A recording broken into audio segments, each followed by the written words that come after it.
Our guests today are the Cactus Blossoms. They're playing tonight at Knuckleheads. They have an album that is out. It's been out a little while, but if you haven't checked it out, you really need to. It's Every Time I Think About You, front to back. It is really great. Jack and Paige, the Cactus Blossoms. Let's welcome them. Thank you. Good to be here. You know, I don't know if you guys planned this, but your album release, which has been about, a year and a half ago or so, it was the day that you made your debut in the Grand Ole Opry. That's right. That was a coincidence. But that is a pretty damn good coincidence. That's a good day. They haven't had us back since. Yeah. I guess we have a good publicist or something. Yeah. So note to our social media department, take that clip, hashtag Grand Ole Opry. We'll see if we can get you back on. All right. Thank you. Okay. Jack, you know, this new album, you have said that you didn't go in trying to make a concept album, but that the concept that sort of emerged out of this was the idea of moving on. Yeah, I mean, that's something that just kind of appeared, a thematic thing that appeared after we got all the songs together. I just noticed how many times the sentiment of kind of moving on or going on was appearing in the record. So, yeah, so it wasn't intentionally about that, but, you know, sometimes when you're writing songs in a time period, they end up having some threads that go through them. So that was one of the big ones. Well, and you know, moving on, it's almost like you're going from one place to another, something's changing. It's kind of the essence of story. And so basically what you've said is, we made a good album, right? You said it, thank you. This one was a little bit different because this was so much about home. You stayed in Minneapolis to make it. You used the band that you have often toured with. You used a studio in Minneapolis, Creation Audio, which has been around for a while.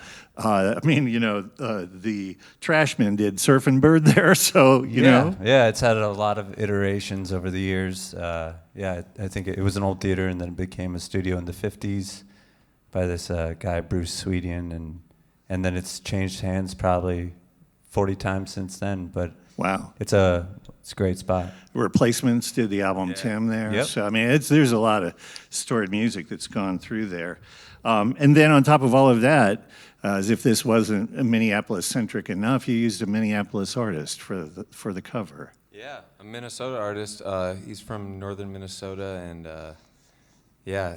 we just kind of fell in love with this painting, and we knew the person who represented this painter, and George Morrison, by the way. Yeah, and just thought it was such a great fit for the kind of that sentiment that came out of the album. Cactus Blossoms, our guest today on the Bridge, and you know, there's the thing out there. You know, a lot of people say it, that the song's actually finished in the hearing of it.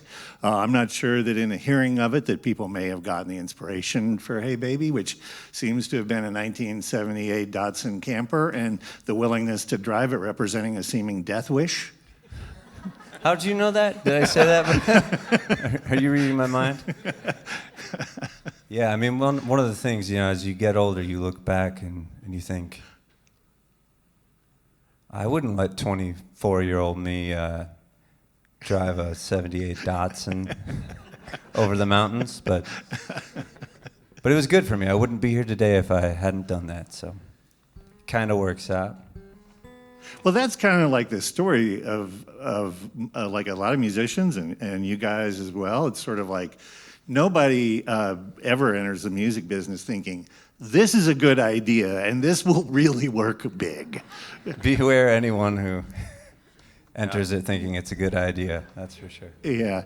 You know, it's like your brothers, and I think everybody wants that romantic story of you guys starting the Cactus Blossoms when you were like 8 or something, you know, something like that. Yeah. But it really didn't play out that way. You guys started playing guitar when you were like 8 and 23, respectively. And so this was not that. Now, it was a musical household, and certainly some seeds were planted there. And that's the part that I'm kind of curious about. So when we finally do get that long-awaited Cactus Blossoms biopic, what's the scene that sets you up for later success from your childhoods? If that ever happens, it has to be a comedy. I think. No offense to anyone out there who likes biopics, they can be fun, but for me, they're always funny, but not funny enough because they're too serious. But for us, like you said earlier about we didn't get into playing music because we thought it was a good idea. I actually thought getting into folk music and country music and old rock and roll was kind of like a resignation from society, and that I would have to live in that camper you were talking about earlier, and I'd be okay with that because I'd be having fun. But it's become a lot more since we started playing. You want to say something? Well, it was supposed to be the opposite of a job, and just fun, and then it kind of turned into a job because people asked us to keep playing, and we like the job though. It's a good one, but it wasn't really what we had in mind. We were just trying to party with our friends and play folk songs. And yeah, but to your question, it was just that's kind of when, when we started. We were musical kids and everything, and he played drums and I played bass, and we'd sing along to songs on the radio and all that. But getting into older folk and country and rock and roll was like, hey, I can play this. This is fun to play, and that kind of got us started, singing and stuff. So that's kind of where the origin of singing and playing guitar came from. And then, for a long time, I thought, well, I don't need to write a song. There's thousands and thousands of great ones, and that was born out of having something to say eventually. It was a musical house. Both of your folks, love music, and your dad had a master's in composition. Your older brother, Tyler, has been in Need to Breathe for the last 5 years, so that's been out there. But the thing that I thought was really fascinating was that although certainly, there were lots of music around the house, thrift shops and libraries. Round of applause for thrift shops and libraries. Yeah. Interlibrary loan, everybody. And it's amazing how much music, whether it's physical or whether it's digital, you can get through libraries now, and you guys have done the deep dive. Yeah, there's a lot of books at the library too. You could check those out, literally. Yeah, but when we did get into all this like old country and folk music, you could hear about some obscure singer, and maybe it'd be even hard to find their album at a music store, but the library would have a box set of a certain blues player or something from the 1920s, and you could just get the whole thing. And we learned a lot about a lot of stuff that way. The idea that any of this was planned, you've kind of already said that wasn't maybe the case. Jack, you had started doing gigs, but you were playing every once in a while for fun with Paige, and invited him to come in and just sit in on a couple of songs. Yeah, I mean, I think that's kind of. I remember one, because we were starting. He was learning music and learning some songs too, and when you're playing at a bar for 5 people, and you've done it a few times, so it's less scary, and it's just going to be a little bit boring. I was like, well, how about we do a few together, and some folks enjoyed it, and we enjoyed it, and then the next thing you know, your friends are asking you to open for them. Yeah. One of our good buddy, Glenn Hansen, he was playing every other week, I think, on Mondays at a bar at 6:30 or some early thing, and we backed him up. We played bass and drums with him, and he's like, you guys should do like 15, 20 minutes in between or before I play. And so we started doing that, and I guess that was kind of our first time, on the regular playing together, and people seem to enjoy it. So, this is such the question that gets asked all the time, I'm sure, of you guys, so I apologize.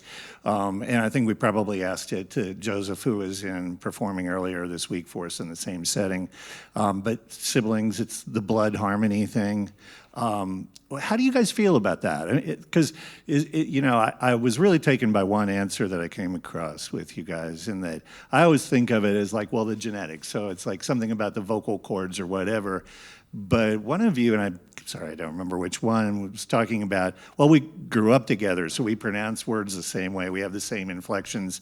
And I think that, Paige, you said we even mess up the same way. Probably. Yeah, we probably both try to hold a note out in our Minnesota accents and then both like run out of air at the same time or something, and then people say, you were singing exactly together, I think I don't think it's like some innate talent. I think there's some things about being siblings, growing up together, all that happens. But also, I think some folks kind of have a knack for adjusting themselves around someone else, and I think both of us have that with each other, and I think we'd have it with other people too. I think the Beatles always come up, and there's so many bands, but you've all heard of the Beatles probably.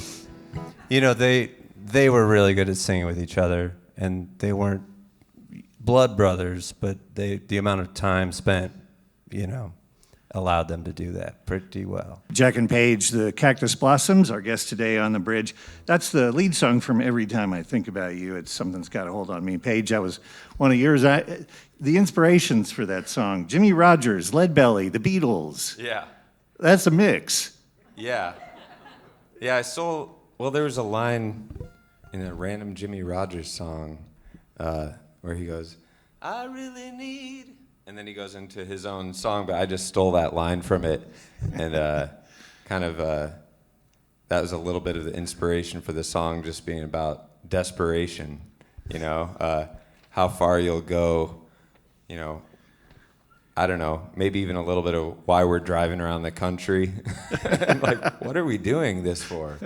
Like, we'll risk our lives, like in the Chinook, or we even got a new tour van, and that still has trouble. And it kind of pulled in all sorts of ideas about why we're doing what we do.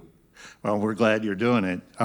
We've talked about the new album some, but it is just really great from start to finish. We talked about you going home, but the one thing that you didn't change is that you worked again with Alex Hall as your engineer, and he's been sort of a mainstay throughout all the stuff you've done. You kind of came to him oddly. He is an engineer, but like the bonus thing, the thing that really kicked it in, like he's a drummer. Yeah, he's a drummer and a piano player and sweetest guy in the world. Our buddy J.D. McPherson helped us produce our first record, You're Dreaming, and he had worked with Alex and some other Chicago folks, so we went down there to record, and Alex played drums, Bo Sample played bass, and Joel Patterson played electric guitar some on that record, and we've remained friends ever since and collaborated with Alex ever since, and he's a joy to work with. My impression, that first record, it had to be a joy because you had toys to work with. Yeah, Alex has a lot of fun toys in his studio. So, tremolo. Yeah. Yeah, that newfangled thing. No, we don't have our electric guitars with us right now, but tonight we'll have our band and more fun toys. So when you were using tremolo on that record, correct me if I've got this story wrong, but you were referencing, I think it was Mississippi, saying, yeah, this would be a great song for David Lynch. Well, so up until the point when we had recorded with those folks in Chicago, we had been doing more kind of country, old school country, western swing stuff, playing lots of cover songs and also some of our own. But we'd never had a drummer, and so we're kind of getting into more of the old school rock and roll combo of instruments. That was the first time on those sessions, and we were taking these new songs in and, hearing electric guitar with reverb and tremolo and drums, and I was like, this sounds great, you know.